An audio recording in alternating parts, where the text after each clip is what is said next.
자, 오늘 배울 목차인데 오늘 조금 빠르게 진행해 보도록 할게요. 원래 저희가 여기 주어진 시간 2시간이지만 무시하고 가겠습니다. 그래서 일단 첫 번째가 금융 시프트. 처음 들어보신 단어일 거예요. 혹시 들어보신 분 계세요? 금융 시프트. 이거 들어보시면 이상한 거예요. 제가 만들었어요. 이번 세미나 준비하면서. 왜냐면 야구 시프트에서 제가 이제 약간 좀 야구를 보면서 좀 생각을 했었던 거예요. 이게 야구를 보면서 느꼈던 게, 이거는 우리 선물 투자자들한테 적용하면 상당히 도움이 되겠구나라는 생각에 이번 세미나를 좀 준비하게 되었습니다. 그래서 두 번째가 이제 이뤄야 데이터가 쌓인다. 이른 방법, 세 번째. 네 번째, 빅데이터 시대. 다섯 번째, 빅데이터가 없는 시대의 경험, 빅데이터가 있는 시대의 경험. 여섯 번째, 금융 시프트 만드는 방법. 그 다음에 일곱 번째, 이제 금융 시프트 응용 방법인데, 이제 이거는 뭔 내용인가 싶어갖고 목차 보고 계실 거잖아요. 이제 보시면 아시게 될 겁니다. 바로 금융 시프트는, 자, 지금 보시면은 특정 투자자의 성향에 따라서 그 투자자의 매매 방향으로 매매 기법을 맞추어 주는 것이라고 보시면 될 것 같습니다. 즉, 금융 시프트라는 것은 그 투자자의 성향을 분석을 해서 그 투자자에게 맞는 매매 방향으로 매매 기법을 맞추어 주는 거라고 보시면 될 것 같습니다. 자, 금융 시프트. 금융 시프트의 개념은 임지혁 선물거래 전문가에 의해 만들어진 금융 이론이다. 자, 말 그대로 습관, 인간의 습관을 저는 분석을 했습니다. 습관이 시장에 미치는 역할과 그것에 대한 대응법으로 저는 해석을 했고요. 현대 야구를 보면 이전과 같이 그냥 치고 달린다. 말 그대로 이 타자의 실력을 보고 뽑은 거예요. 그냥 대충 이 자 좀 잘 친 것 같아요. 뽑았더니 이제 그냥 말 그대로 잘 쳐, 잘 치고 잘 달려.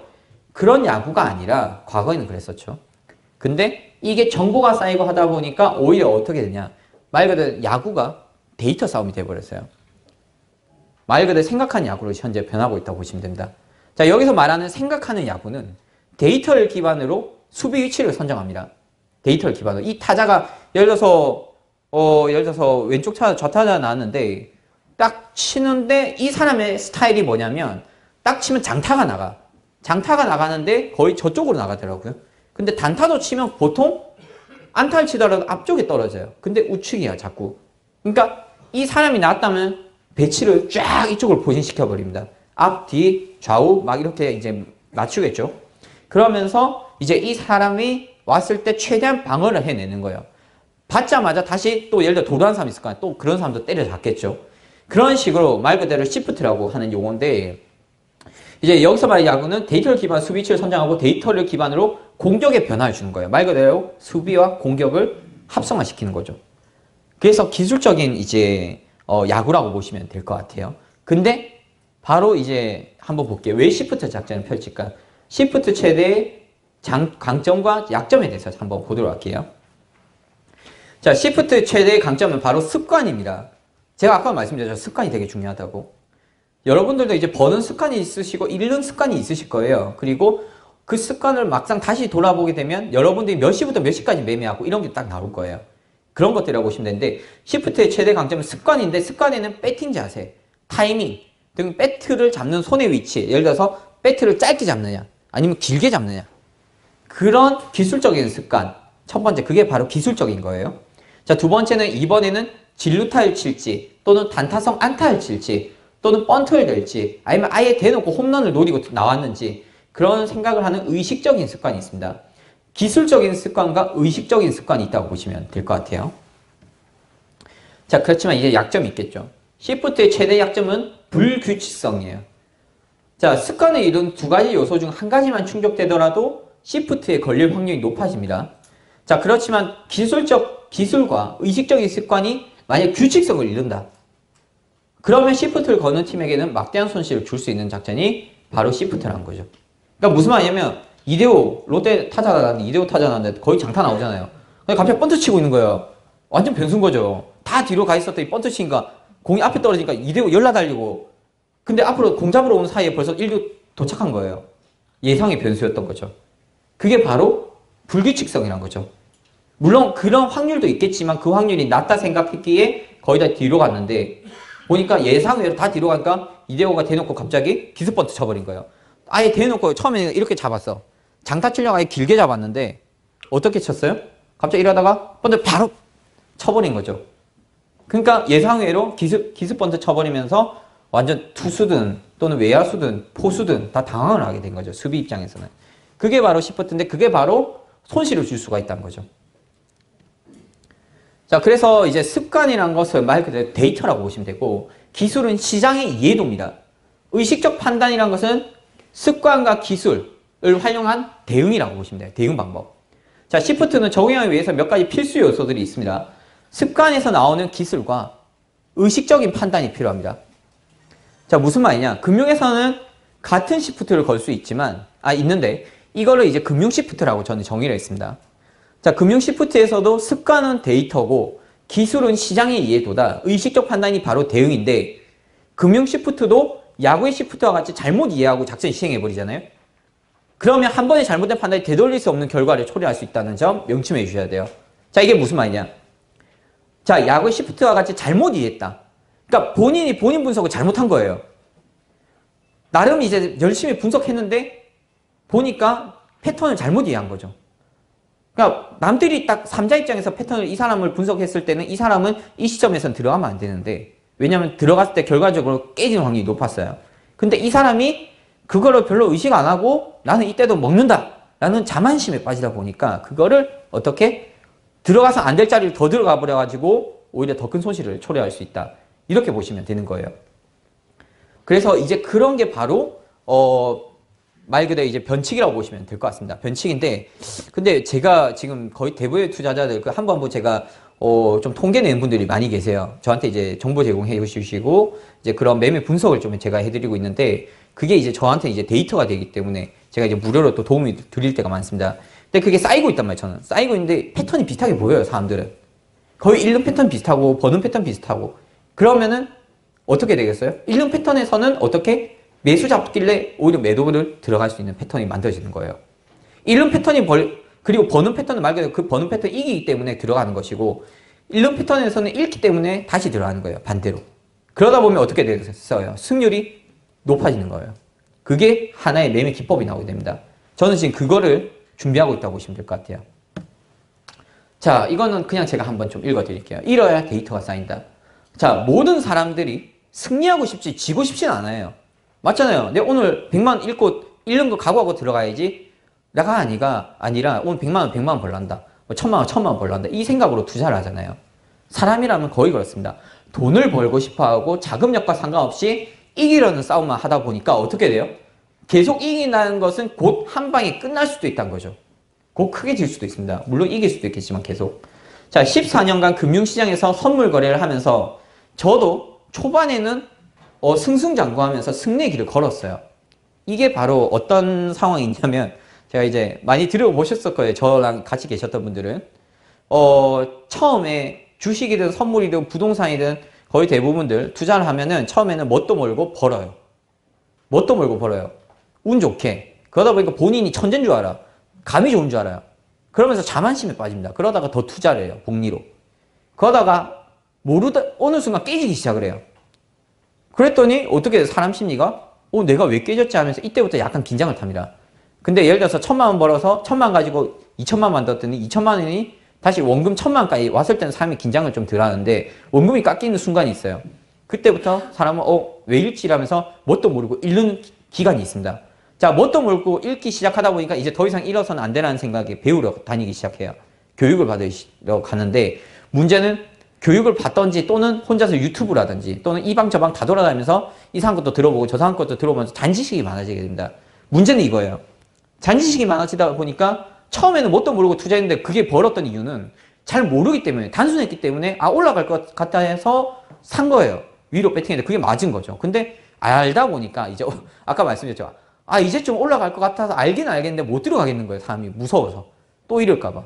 두 번째는 어디서 들어갈 시점을 몰라서 타이밍을 몰라서. 또 들어가긴 들어갔는데 어디서 팔아야 될지 모르는 거예요. 얼마까지 갈지도 모르는 거고. 그러다 보니까 세 번째가 바로 오래 가요. 알면서 잃는 거. 이제 알면서 잃는 거는 문제가 뭐냐면 자잘하게 읽기 시작해요. 그러니까 벌기도 버는데 누적으로 봤을 때는 손실인 거예요. 그러다가 공부를 하다 보면 어느 순간에 본인 스스로 분석하게 돼요. 본인을 분석하게 됩니다. 그때가 바로 변곡점이에요. 인생의 변곡점이 오기 시작할 겁니다. 근데 사람은 그걸 몰라요. 본인은 이제는 내가 이래서는 안 되겠다. 이제 일등법에 대해서 한번 좀 분석 좀 해볼까? 라는 생각을 가지면서 한 번씩 분석하기 시작하는데 그게 변곡점인데 그러면서 승률이 조금씩 올라가기 시작할 수밖에 없어요. 근데 본인은 그걸 못 느껴. 왜냐면 이게 너무 짧으니까 수익도 짧고 작기 때문에 이게 잘하고 있는 건지 못하고 있는 건지 그냥 막 예전에 잃던 습관이 있다 보니까 그냥 그러려냐고 가는데 이게 어느 순간에 쌓이기 시작해요. 크진 않지만. 그러면서 사람이 자신감을 되찾게 됩니다. 원래 사람은 자신감 찾는 건 쉬워요. 몇 번 연속으로 이겨보면 자신감을 되찾게 됩니다. 그러면서 별거 없네 라는 생각이 들게 돼요. 그러다 가끔씩 한 방 깨지더라도 연승을 했던 기억이 있기 때문에 별거 없다는 생각에 그걸 또 극복해내는 게 바로 사람인 거예요. 그래서 아까 말씀드렸던 대로 역경을 통해 별이 된다고 이제 말 그대로 고난은 삶의 밑거름이 될 수가 있는 거거든요. 그 밑거름이 어떻게 돼요? 결국 그 나무가 성장할 수가 있는 겁니다. 그래서 제가 말씀드리고 싶은 것은 바로 이거예요. 이러한 데이터가 쌓이는 거예요. 자, 말씀드리겠습니다. 계속 이긴다는 것은 곧 크게 진다는 것을 의미하는데 이제 절대 지지 않을 것은 이제 내 전략의 사소한 패배로 슬럼프를 겪게 되었었고 이 슬럼프는 나를 패배자의 모습으로 만들어버린 거예요. 여러분들 중에서 슬럼프나 딜레마에 이미 빠져 계신 분이 계실 거예요. 아마 이 자리에는. 자, 승리의 데이터만 수집을 하다 보니까 그걸 데이터화했던 그래서 패배 슬럼프가 뭔지 아세요? 저는 이렇게 정의를 했습니다. 승리의 기쁨은 찾아오는 패배예요. 승리를 하다 보니까 패배를 한번 맛보면 이게 말 그대로 슬럼프에 빠질 수가 있어요. 운동선수들도 그렇고 잘 나가는 운동선수가 갑자기 슬럼프에 빠졌다는 거 많이 들어보셨을 거예요. 그 슬럼프를 극복하기 위해서 엄청 많은 노력을 합니다. 그 선수들도. 근데 이제 그러다 보니까 이제 헤어나지 못했던 시절에 제가 과거에 깨달은 것은 잃는 것도 방법이구나 라고 저는 생각을 했었어요. 잃다 보니까 하도 잃으니까 그래서 이제 잃는 원인을 분석하기 위해서 더 잃어봐야 했었는데 그때가 바로 모의 투자를 할 때였어요. 모의 투자하면서 저는 더 잃어봤던 거죠. 물론 벌었던 것도 기록을 해뒀습니다. 그래서 이제 저는 이제 사소하게 잃어도 보고 크게도 잃어보면서 잃는 방법에 대해서 데이터를 모으기 시작을 했었고요. 그게 아까 회사 3년 동안이라고 보시면 될 것 같아요. 그래서 데이터로 도출된 결과는 잃는 방법이 있고 바로 잃는 습관이 있다는 거죠. 방법과 습관이 있다는 겁니다. 습관은 나만의 습관인 거예요. 근데 그 습관은 나만의 습관이 아니라 제가 이번에 데이터를 자꾸 분석하다 보니까 어떤 결과가 도출됐냐면 특정한 사람들의 습관이었던 거예요. 말 그대로 A라는 부류가 있고 B라는 부류가 있고 C라는 부류가 있는데 A라는 사람들이 성향이 보면 성향이 비슷한 사람이 이제 A겠죠. 또 어떤 사람 B, C인데 A, B, C의 이런 패턴 구간은 거의 비슷했던 거예요. 그 패턴 구간은 뭐 예를 들어 횡보장이었다든지 아니면 뭐 갑자기 급등급락장이었든지 또는 어떤 분들은 그런 장에서 벌었던 거예요. B라는 구조는 이런 구조에서 벌고 A라는 구조는 이런 구조에서 잃는 사람들이에요.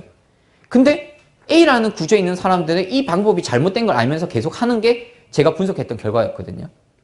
그러면 그거를 하지 않아야 돼요. 첫 번째는. 안 해야 되고 그것을 오히려 반대로 극복해야 되는데 그거를 제가 아마 빠르면 올 말에 나올 것으로 판단됩니다.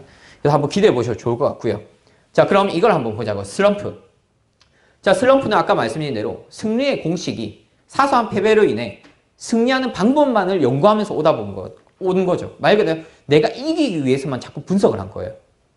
그리고 내가 오늘 왜 이겼을까? 그걸 좀 더 분석하는 거죠. 자, 승리를 하는 방법은 하던 걸 매번 하는 것, 그리고 그것을 못했을 때의 자괴감, 자신의 방법에 대한 불안감에 빠지게 됩니다. 그러니까 말 그대로 슬럼프에서 승리 방법만 연구하는 것 자체가 잘못됐다는 거예요. 내가 왜 이뤘는지를 분석해야 된다는 거죠. 제 말은. 내가 왜 이뤘는지를 분석해야만 슬럼프에서 극복할 수가 있는 겁니다. 자, 잃는 방법에 대한 이해, 잃는 것에 대한 두려움 해소, 따는 것만큼 잃는 것도 힘들다는 생각이 나중에 들게 됩니다. 어떠냐면 아까 제가 말씀드렸죠. 일부러 잃어보려고 해보셨어요, 혹시? 해보셨어요? 네. 자, 해보신 분 딱 한 분 계세요. 근데 저도 일부러 잃어보려고 한번 해봤어요. 물론 실전 말고 모의에서 저는. 왜냐면 저는 이런저런 테스트 하는 걸 좋아하거든요. 근데 웃긴 게 뭐냐면 막상 잃으려고 좀 투자하니까 벌게 돼, 짜증나게. 그러니까 데이터가 안 나온 거야, 이게. 그래서 한번 물론 읽기도 잃었어요. 그냥 일부러 물타기를 했는데 그게 잘 터진 거예요, 또 희한하게. 그냥 더 먹었어요. 와, 이거 돌아버리겠대. 그래갖고 뭐지 이러면서 자꾸 그것도 이제 근데 분석을 해놨죠. 근데 그게 이제 이기는 패턴이 나온 거예요, 어떻게 보면. 그래서 이제 하다 보니까 느꼈던 게 잃는 것도 힘들구나. 왜냐면 막상 잃으려고 하면은 사람이 벌게 되고 벌려고 하니까 잃게 되고 하는 게 희한하게 사람 구조인 것 같아요. 그러니까 이순신 장군님이 이제 그렇게 얘기하신 것 같아요. 맞죠? 죽으려고 하는 사람은 뭐 살기 위해 싸우는 자는 죽으리라 막 이렇게 얘기하셨잖아요. 근데 내가 보니까 선물에서 그게 맞는 것 같아가지고 어쨌든 이런 것들이 있다고 보시면 됩니다. 이거는 제가 전반적으로 빅데이터를 통해서 분석해서 나온 결과를 여러분들께 최초로 공개한다고 보시면 될 것 같아요. 아마 여러분들 투자 세미나라든지 뭐 선물 세미나 많이 돌아보셨겠지만 거의 이런 얘기는 잘 안 해주실 겁니다. 자, 그래서 잃는 습관을 한번 보자고요. 딱 세 가지가 나와요. 전반적으로 큰 걸 봤을 때 세 가지가 나오는데, 자, 첫 번째, 매번 승리 타이밍을 잡지 못하는 거예요. 말 그대로 투자에서 가장 중요한 것은 타이밍이에요.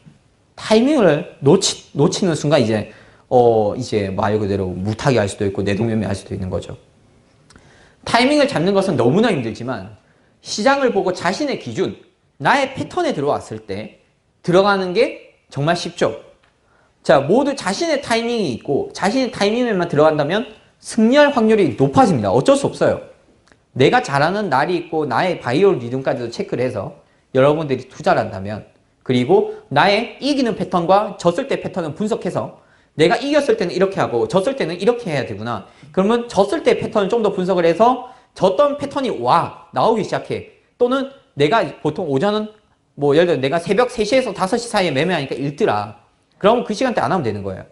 예를 들어서 내가 오후 2시부터 한 6시까지는 매매했을 때 승률이 안 좋게 나오더라. 그럼 그 시간대 안 해요. 근데 예를 들어서 나는 오후 6시부터 저녁 12시까지 매매했는데 수익이 잘 나와요. 그러니까 그 시간대는 수익이 나오는데 다른 시간대 잃는 거예요. 그러니까 그 시간대 벌었던 거는 어떻게 다른 시간에 다 까먹는다는 거죠.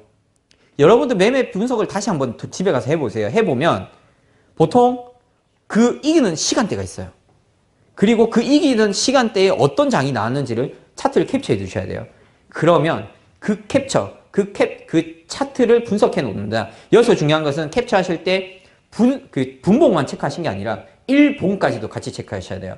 왜냐하면 일봉을 보셨을 때 일봉상 이평선 아래 위로 다 걸려 있는지, 예를 들어서 5일선, 11선 위에 있는데 21선 밑에 있어. 근데 그 사이 갇혀버린 거예요. 그런 장에서 어떻게 보면 가두리장 나올 수가 있잖아요. 그렇죠? 근데 예를 들어서 5일선, 11선, 21선 다 밑에 있고 골든 크로스 나는 상태에서 위에 뻥 뚫려 있어. 직전 고점은 완전 저 위에요. 그럼 전반적으로 봤을 때 큰 흐름이 나올 수가 있잖아요. 매수 쪽으로. 그렇죠? 그런 시점에서는 벌었는지 분석을 해보는 거죠. 그러면 예를 들어서 오늘같이 이평선이 갇혀있다. 그럼 내가 보통 이날에 벌긴 벌지만 잃는 날이 많았어. 그럼 결과적으로 어떻게? 피하는 거죠. 내가 지는 날인 거예요, 그날은. 또는 예를 들어서 오일이라는 종목이 그렇더라. 그러면 나는 골드는 봤더니 골드는 딱 봐도 이평선을 봤을 때 위로 터질 것 같아. 또는 아래로 터질 것 같아. 내가 봐도 이겼던 날이야.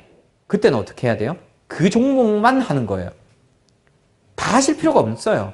오일, 골드, 유로, 엔화, 파운드, S&P 싹 다 할 필요 없고 그 분석을 해본 결과 나는 이 시점에서 좋았어. 그리고 그 시점에 몇 시부터 몇 시까지 내가 수익이 나는지 분석해서 그 시간대만 노리는 거예요. 이렇게 해보신 분 계세요? 없으시죠? 아마 있으실 수도 있어요. 근데 하다가 말았을 수도 있어요. 저는 이게 자꾸 데이터를 모으다 보니까 이런 결과가 나오더라고요. 저도 저만의 패턴이 있어요. 그래서 전 그 패턴 때는 방송에 집중할 때도 있고 그 종목을 피해갈 때도 있어요. 근데 그 패턴이 다른 분 또 볼 때가 있더라고. 그러니까 그분이 이제 저랑 약간 그분은 제가 잃는 패턴에서 오히려 버는 분이었겠죠. 그러면 그분의 매매 기법을 제가 갖고 있는 거예요. 그분의 매매 기법을 저는 활용해서 제가 안 좋아하는 매매장일 때는 그 기법을 쓰는 거예요. 그러니까 기법을 제가 사실은 10몇 가지가 있지만 실제로 공개한 건 3가지고 나머지는 현재 분석 중이에요. 그래서 조만간에 나오면 하나씩 계속 알려드릴 겁니다. 그래서 그게 어느 정도가 만들어지게 되면 나중에 여러분들께서는 예를 들어서 저랑 이제 매매를 같이 한다. 그러면 제가 이제 들어보고 데이터를 뽑아봐서 요 시간대 매매하시는 거 좋아하시니까 여기서 매매하세요. 또는 여기서 매매하세요. 여기서 매매하세요. 제가 다 해드릴 수가 있는 거예요. 자, 그래서 두 번째 한번 보도록 할게요. 생활이 한 가지에만 집중되는 거예요. 한 가지 일에 집중하는 것은 좋아요. 한 가지 일에 집중해서 하는 건 좋죠. 자, 그렇지만 변수가 있다는 거죠. 휴식이 없다면 집중력이 떨어지게 되고, 그러면 사람이 심리적으로 어떻게 되냐면 욕심이 생겨요. 그러다 보니까 나만의 매매 주기 찾는 게 힘들어지기 때문에 바로 내동매매나 물타기 시점을 들어가게 되는 겁니다. 말 그대로 순간 정신을 잃은 거죠. 이건 내가 할 시점이 아닌데 들어간 거예요. 위험한 매매 투자법에 현혹당하기 쉬운 게 바로 너무 한 가지 집중해서 쉬지도 않고 매매하는 거. 그런 거죠. 아까 제가 바이오 리듬이라고 말씀드린 게 있어요. 바이오 리듬은 말 그대로 생체 리듬인데, 내가 어떤 주기마다 좀 힘들더라, 어떤 주기에는 내가 감기가 걸리더라, 또는 어떤 시점에서는 내가 예를 들어 한 월화수목금토일 중에 한 목요일쯤 되니까 너무 녹초가 되더라, 그때 매매했더니 승률이 안 나오더라, 그때 시점을 피해가는 거죠. 쉬어가는 거죠. 또는 목요일에는 저녁 12시에만 딱 매매 1시간 하고 쉬는 게 딱 좋더라, 왜냐면 그때 지표 발표가 또 많아서. 그런 식거를 자꾸 응용하는 거예요.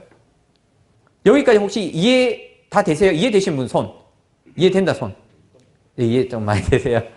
방송에서 제가 1번 막 이렇게 하는데 여기서는 제가 손으로 할게요.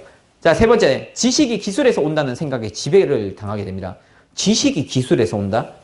자, 읽는 사람들의 습관은 지식을 최대한 쌓아서 자신에게 불필요한 정보까지 습득하려 해서 자신만의 기준을 만들려고 하는 거예요. 무슨 말이냐? 이 세 번째 거 진짜 중요한 거예요. 굳이 쓸데없는 것까지 배울 필요 없다는 거예요. 결론은. 쓸데없는 것 때문에 현명한 판단을 못한다는 거예요. 되게 중요한 겁니다. 거의 이분들의 스타일이 뭐냐면 요것도 배우고 저것도 배우고, 서점 가서 이 책도 사고 저 책도 사고, 약간 뭐 예를 들어 인생 철학 책도 사고, 뭐 이거 뭐 매매에 도움 된다 해서 그런 것까지 다 필요 없다는 거죠. 물론 도움이 될 수도 있겠지만 다 읽어보고 필요 없는 것은 과감하게 버리세요. 이해되세요? 딱 보고 예를 들어서 난 이 보조지표가 좋더라, 그러면 그 보조지표 하나만 파더라도 수익이 나올 수가 있어요, 사실은. 근데 요즘에 어떤 분은 이걸로 매매하길래 이것도 한번 켜보고, 또 어떤 분이 저거 가르쳐 MACD 알려주니까 저걸로도 한번 해보고, 어떤 분은 막 뉴스 요거 블룸버그에 어떤 기자가 좀 잘 해석하더라 해서 그거 보라니까 그것도 보고. 어떻게 해야 돼요? 어차피 선물은 클릭 한 번이면 되는데, 매수하면 매도인데, 너무 온갖 잡생각이 많아지는 거예요. 그래서 그런 분들이 말 그대로 지식이 기술에서 온다는 생각이 지배당하는데, 이게 문제가 뭐냐면 좀 이제 지식인들이 좀 이래요. 그러니까 말 그대로 학벌이 좋으신 분들도 그렇고, 또는 이제 박사님들, 가끔 이제 그런 분들 많이 계세요. 저희 회원분들 중에서 이제 박사님들 많이 계세요. 학벌 너무 좋아요. 뭐 외국에서 유학도 하고 어디 교수님도 계시고 막 그런데, 문제는 교수님들이 문제예요. 약간 그런 게 좀 많았어요. 너무 이제 핵심 너무 깊게 들어가는 거예요. 그러다 보니까 원론적인 걸 까먹게 돼요, 사람이. 너무 보조적인 것만 배우다 보니까 핵심적인 거를 잊게 되는 거죠. 그래서 이 세 가지가 읽는 습관이라고 보시면 될 것 같아요. 물론 다른 것도 있지만 핵심이라고 보시면 될 것 같습니다. 자, 읽는 방법은 총 세 가지의 딜레마에 빠지게 됩니다. 이거 잘 들으셔야 돼요. 이거 진짜 재밌는데, 과신의 딜레마, 두 번째는 능률의 딜레마, 세 번째는 바로 정보의 딜레마에 빠질 수가 있다.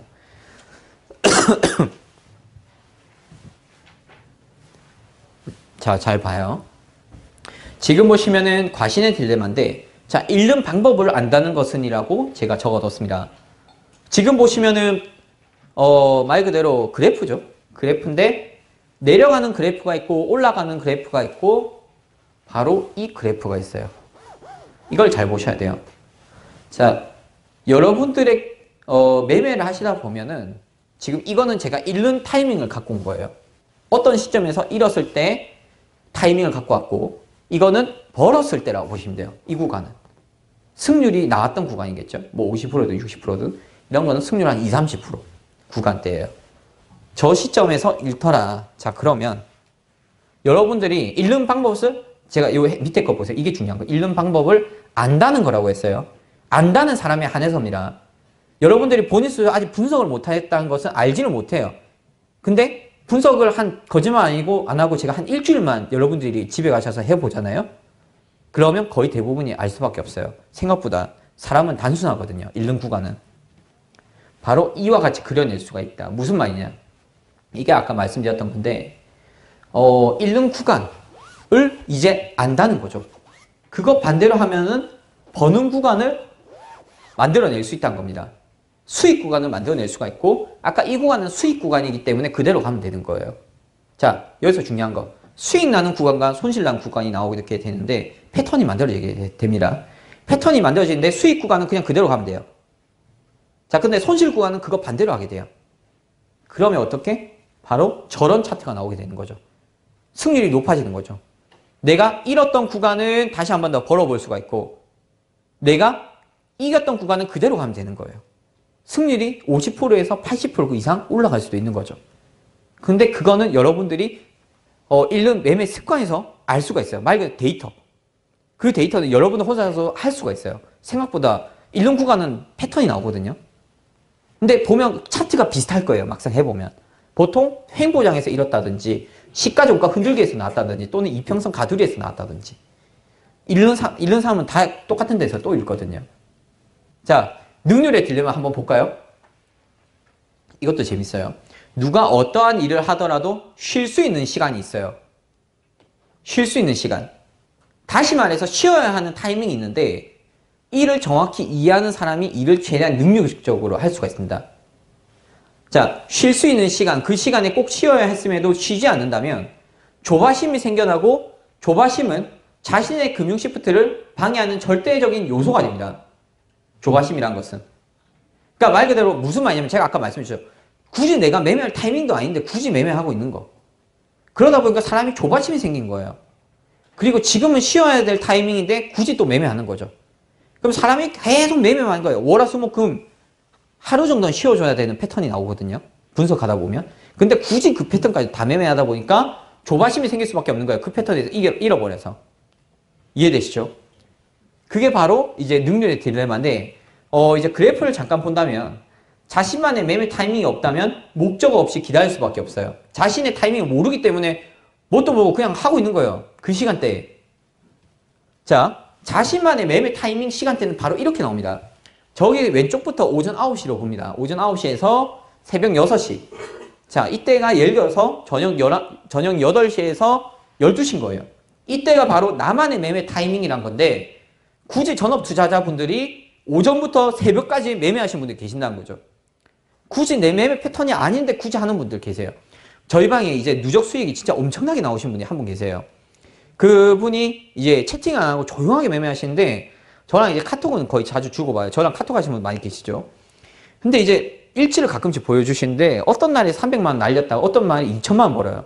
근데 누적으로 한 달에 거의 한 1억씩 땡기신 분이 계시는데 그분이 처음에 들어왔을 때는 잃었었단 말이에요.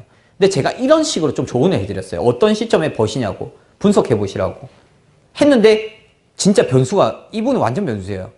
우리 거의 대부분이 안 하시는 매매 시점에서 매매해요. 골드로 이제 매매를 하는데 골드를 언제 매매하느냐 보통 한 아침 9시에서 10시 사이에 골드 딱 하고 끝. 그리고 저녁 한 11시 땐가 10시 땐가 그리고 해선을 다시 해요. 왜냐면 골드가 그 시점에 들어가면 10번 중에 9번을 먹는 분이에요. 이분이. 근데 몇 틱 먹냐? 한 10틱? 또는 15틱 길어봐요. 왜냐면 변동성이 없는데 그 변동성 없는 데서 딱 들어가서 딱 먹고 빠지는 거죠. 그게 10분 만에 팔 때도 있고 20분 만에 팔 때도 있는데 평균으로 따져봤을 때 거의 15분이 걸렸어요. 근데 들어갈 때 10개, 20개를 들어가는 거예요. 그때 한번 땡겨주고 그 다음 시간대를 정했어. 이분이. 언제냐. 아까 말씀드렸죠. 저녁 10시부터 뭐 12시 이렇게. 그리고 어떤 시점은 또 안 해. 와, 나는 이분 보면서 너무 분석을 잘하는 거예요. 그래서 내가 어떻게 말도 그냥 요것밖에 안 해주는데 어떻게 다 하셨냐. 그러니까 하다 보니까 이게 재밌는 거예요. 본인이 하다 보니까 패턴이 나오니까 이거 뭐지? 이러면서 한번 처음엔 테스트를 해봤어요. 그분이. 했는데 수익이 나오니까 실전에서 한 거죠. 근데 수익이 나오니까 와, 이분이 너무 좋다고. 그러니까 지금 이분은 어떻게 하면 제 차트 그냥 보면서도 본인만의 시점을 찾아내는 게 그게 그 기술이 돼버린 거예요. 그러니까 차트 뭐 보세요? 내가 물어보잖아요. 아무것도 안 봐요. 캔들만 봐요. 캔들만. 근데 그 시점을 찾아낸 거예요. 그게 기술인 거죠. 그 사람의 기술은 뭔지 아세요? 정리해 드릴게요. 캔들만 봤고요. 두 번째, 자기가 이기는 시간대만 찾아냈어요. 세 번째, 그리고 이기는 시간대만 찾아내고 몇 틱만 먹고 빠져야 되는지를 알아요. 그리고 몇 분 정도 들고 있고 그 이상 넘어가면 팔아버려요. 예를 들어서 자기가 30분 이상 들고 있었을 때는 아 이건 잘못됐거나 또는 아 이건 좀 나중에 내일 다시 해야겠다 싶어 털고 나와요. 그냥 본전이 털 때도 있고 약수익이나 약손실에서 털고 나올 때도 있어요. 왜냐하면 그 시점에서는 변동성이 거의 없기 때문에. 물론 손절은 걸고 하죠. 그분이 진짜 가끔 골드가 변동성이 있을 때가 있어요. 급등락이 아침 9시에. 근데 거의 없단 말이에요. 저는 거의 못 봐요. 한 달에 한두 번 진짜 갑자기 우리도 모르는 변수가 생겨서. 그분이 그렇게 해서 수익이 지금도 나오고 있다는 거죠. 장난 아니에요. 그분이 손실이 엄청났거든요. 한 5, 6억을 났던 분인데 그걸 복구를 해버렸으니까 이제는 수익으로 아예 전환시켜버렸어요. 지금은. 그래가지고 있어요. 지금 있는데 그런데 이제 자신만의 매매 타이밍을 아는 게 정말 그만큼 중요하다는 거예요. 왜 여러분들 자꾸 새로운 기술을 배우려고 하세요? 왜 특출난 매매 기법을 왜 자꾸 배우려고 하세요? 그쵸? 특출난 매매 기법은 없어요. 이게 바로 오류란 거죠. 겉과 속이 막상 다를 수가 있다는 거죠. 본인 스스로가. 겉으로는 무언가 새로운 걸 찾고 있지만 실제로는 잊고 있었던 게 바로 이건 거예요. 여러분들 오늘 매매 기법 배우러 혹시 오셨어요? 저는 오늘 대놓고 말씀드리니까 매매 기법을 알려드린 건 아니에요. 하지만 매매에서 성공하는 방법을 알려드린 거예요. 그게 중요한 거죠. 금융 지식이 많아야 수익이 나요? 과연 그럴까요? 과연? 펀드 매니저 다 돈 벌어야죠. 왜 다 잘리겠어요? 펀드 매니저에 오른 거예요. 여러분들 그런 분들 많이 계실 거예요. 은행 지점장한테 돈 맡겨놨더니 다 까먹은 분. 맞죠? 어떤 증권사 지점장이나 아니면 또는 딜러 또는 자사운용팀에다가 맡겼더니 다 날려먹은 거예요. 그래갖고 고소를 했더니 어쩔 수 없어. 투자자의 몫이래 잘못은. 맞잖아요. 그 사람이 잘못된 거 맞지. 그치? 그 사람도 잘못된 거 맞아요. 도덕적인 해이죠. 맞잖아요. 그런 거에 대해 어느 정도 책임을 져줘야죠. 투자자의 돈을 받았다면. 그냥 뭐 당신 투자 안 했으면 되잖아요. 저는 그렇게 말 못 하겠는데 그런 사람 많나 봐요. 나 무섭더라고. 그래서 정보의 딜레마에 빠진 거예요. 세 번째가. 필요한 지식은 필요한 때에만 필요한 거예요. 자, 필요한 지식은 경력, 자본금과는 전혀 관계가 없다는 거예요. 자, 경력이 많아요. 자본금이 많아요. 선물 왔어요. 잃어요. 자, 예를 들어서 저희 방에 이제 회장님도 계시는데 뭐 말씀드리면 알 수도 있지만 모르시는 분도 계시고 뭐 하지만 어쨌든 그런 회장님이 계시는데 문제가 뭐냐면 너무 크게 날렸어요. 몇백억 그냥. 그래갖고 이제 이분이 돌아버린 거예요. 그래서 이제 지금은 이제 좀 이제 회사 경영하시면서 이제 짝짝 이제 하시는 분이 계시는데 여기서 핵심은 자본금과 관련이 없어요. 선물은요 100만 원 갖고도 10억을 만들 수도 있고 10억 갖고 있다고 해도 실력이 없으면 빵이 돼요. 일명 제로섬 게임이 선물 게임이에요. 그리고 경력이 오래되었다고 해서 남보다 많은 지식을 가질 필요가 없다. 단순하게 하셔야 돼요. 아까 그 1억씩 버신다는 분 있죠, 월. 그분이 지식이 많은 것도 아니에요. 작년 2월인가 3월에 매매 시작하셨어요. 그분이. 이제 1년 됐단 말이에요. 근데 수익 난 거는 6개월 넘어서요. 진짜 단순하게. 저희 방에 이제 어떤 회원분인데 여자분이 한 분 계세요. 그분이 오늘 안 오셨는데 이제 지방에 사시는데 그분이 진짜 너무 나는 현명했던 것 같아요. 뭐라고 했었냐면 저랑 이제 같이 이제 저한테 이제 가해 받으면서 하신 얘기가 자기는 이러고 보지는 않았대요. 다행히. 시작한 지 이제 1년도 아직 안 됐어요. 몇 달 안 됐는데. 왜요? 이러니까. 자기는 그 전문가라는 사람이 있는데, 이제 아실 거예요. 저희 이제 그 타이탄 님도 계셔서. 그분은 이제 이런 얘기를 하더라고요. 근데 저랑 통화로도 했었어요. 그 얘기를 했었는데, 어떤 사람이 선물을 소개해줘서 자기가 선물 시장에 뛰어들 때 원래 주식만 하던 분인데, 근데 그 지인분이 맨날 잃는 거예요. 1년째 매매하는데 그 방에서 잃더라고. 왜 잃지라고? 그럼 그거 반대로 하면 되지 않나? 이래갖고 그 전문가가 매수하라길래 매도치고 매도하길래 매수치고 물타기 해야 돼. 진짜 이거는 제가 평소에 얘기했던 걸 그분이 먼저 꺼내기 나 깜짝 놀랐어요. 진짜. 그래서 자기 수익 났대요. 수익 내고 나왔대. 그냥 그 방 이상해가 나중에는 그 승률도 안 나오길래 50% 승률이 나오길래 그냥 나왔대 그냥. 그래서 이제 저희 방에 오셔서 저를 이제 알게 되고 이제 지금도 이제 배우고 계시는데 너무 현명하길래 와 대단하시다고. 와 진짜 현명한 판단이셨다니까 하는 얘기가 아니 그 상식적으로 당연한 거 아니에요? 잃는다고 들었으니까 그 방 반대로 하면 되지 이러면서 근데 그 아까 지인분은 아직도 그 방에 있대. 왜요? 그러니까 그게 몰라 습관인 것 같은데 막 이러면서 그거 안 들으면 좀 불안한데 근데 잃는데 근데 답답하신 분이네 이러면서 그래서 그분이 원래 그날 같이 올라 있다가 그분이 바쁘셔서 못 왔나 하여튼 그랬어요. 그래서 그분만 오셨었는데 여기서 핵심은 그분은 경력이 오래됐어요. 그렇지만 남보다 많은 지식이 많다 보니까 오히려 역효과가 나는 거죠. 자신의 금융 시프트에 따라서 필요한 지식만 습득하는 게 상당히 중요합니다. 이해되세요? 나만의 필요한 지식만 있으면 되지. 예를 들어서 여러분들 누군가 지인이 암이 걸려서 예를 들어서 위암이 걸렸어. 그럼 위암 위주로 공부를 할 거 아니에요. 굳이 간암, 폐암, 뭐 췌장암 뭐 이거 다 공부할 필요 없잖아요. 보통 위암 걸리면 본인 스스로가 위암에 대해서 알아봐주게 되는 거예요. 근데 굳이 이것저것 배우다 보면 이게 위암에 굳이 영향을 안 미치면 혹시나 이것도 영향 미치지 않을까 생각에 이걸 조심해야 된다. 저걸 조심해야 된다. 다 얘기해주다가 그 사람이 이제 저기 갈 수도 있어요. 괜히 그랬다가. 그렇기 때문에 이제 자신에게 맞는 필요한 지식만 습득하는 게 금융에서는 상당히 중요한 거예요. 괜히 쓸데없는 지식은 필요가 없다는 거죠. 금융 지식이 많으면 수익이 난다가 아니라 금융 지식이 많아야 수익이 나는 사람이 있고 금융 지식이 많아서 수익이 난다가 아니라 금융 지식이 적어야 수익이 나는 사람이 있습니다. 자, 잃는 방법을 안다는 것은 자, 이와 같은 딜레마를 개인이 바로 판단할 수 있을까요?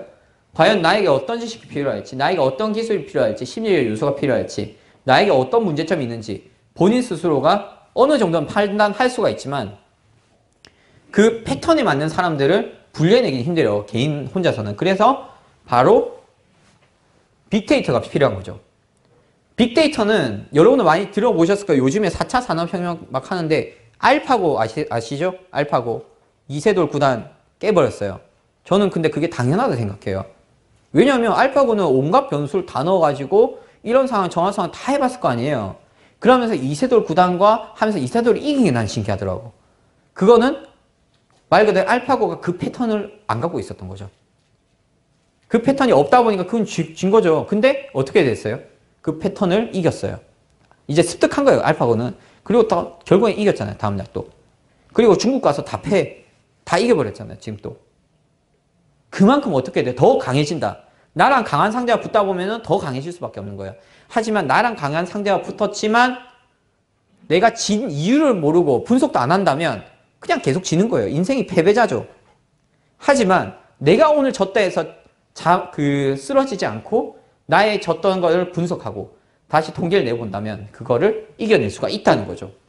그래서 알파고처럼만 하시면 될 것 같아요. 알파고 그냥 졌고 난 거예요. 자꾸 내가 졌던 거에 대해서 자꾸 분석하고 그 졌던 거를 이기는 패턴으로 만들어버린 거예요. 내가 진 거 반대로 하면 이기는 패턴이잖아요. 그리고 이기는 패턴 그대로 가는 거예요. 그러면 승률이 높아질 수밖에 없는데 이거는 여러분들 스스로가 하다 보면은 답이 나올 수밖에 없어요. 되게 쉽거든요, 생각보다. 제가 학벌이 좋은 건 아니지만 제가 이걸 생각해서 만들 정도면 여러분들도 집에 가셔서 시간을 좀 주시면 그동안은 매매를 좀 접으셔야 돼요, 대신에. 그러면은 그 데이터가 쌓이게 됩니다. 그 데이터가 결국 어떻게 지금 당장에 내가 일주일, 이주일 또는 한두 달 수익은 없어요. 손실도 없어요, 대신에. 그렇지만 나의 데이터는 쌓여가는 거예요. 그 데이터가 쌓여서 어떻게 3개월째 또는 두 달째부터 그 데이터가 확실히 패턴이 만들어졌어. 내 손실에 대해서 분석 다 됐어. 끝났어. 그러면 어떻게 돼요? 그 데이터를 통해서 나의 매매 기법이 나오는 거예요. 그리고 앞에서 못 벌었던 거 그때 가서 벌면 되는 거예요. 그래서 제가 아까 말씀드렸다시피 천천히 가는 게 오히려 결국 빨리 갈 수가 있는 거예요. 제가 예전에 좀 재밌는 얘기 드릴게요. 제가 예전에 회사 다닐 때 회사 형들이 뭐라고 했냐면 야 니는 꿈이 뭐냐 이러니까 나는 30에 10억 40에 100억 버는 거예요. 이랬다. 그러니까 한 얘기가 미친놈이래. 대단한 소리 반지하 사는 놈이 막 이러고 있더라고. 그랬는데 어떻게 된 줄 아세요? 그분도 아직 거기 다녀요. 거기 회사 다니고 월급 밀리더라고요. 요즘에 토부 회사들이. 근데 저는 나와서 어떻게 됐어요? 바로 이 자리에 서 있는 거예요. 끝났죠. 빚도 다 갚았겠다. 집도 샀겠다. 아파트 뭐 있겠다. 그렇잖아요. 자, 그런데 그리고 저는 30 전에 10억이 됐어요. 딱 30에 딱 10몇 억이 됐구나. 벌어가지고. 그리고 나서 지금은 좀 더 벌어졌는데 어차피 저도 지금 이런 데이터를 통해서 매매를 하니까 물론 저도 집니다. 졌을 땐 다시 한 번 더 분석을 하게 돼요. 이런 식으로 빅데이터 시대에는 빅데이터 이용법을 가지고 여러분들 스스로의 매매 기법을 분석해내서 이겨낼 수가 있다는 거죠. 그래서 이것까지만 일단 하고 잠깐 시도하겠습니다. 지금 빅데이터 시대란 개인 혹은 시장의 데이터를 이용해서 자신에게 알맞는 정보를 예측해서 제공하는 거예요. 두 번째, 빅데이터는 개인과 시장의 직접적인 데이터부터 간접적인 데이터까지 고객 맞춤화해서 제공하는 것이다. 빅데이터를 이용하게 되면 객관적인 자료를 이용해서 자신에게 맞는 매매 기법, 매매의 딜레마를 분석해 볼 수가 있다는 거죠. 자, 자세한 것은 제가 2교시에 시작하도록 하겠습니다. 지금 시간이 많이 없기 때문에 한 5분 정도 쉬었다가 바로 시작하도록 할게요.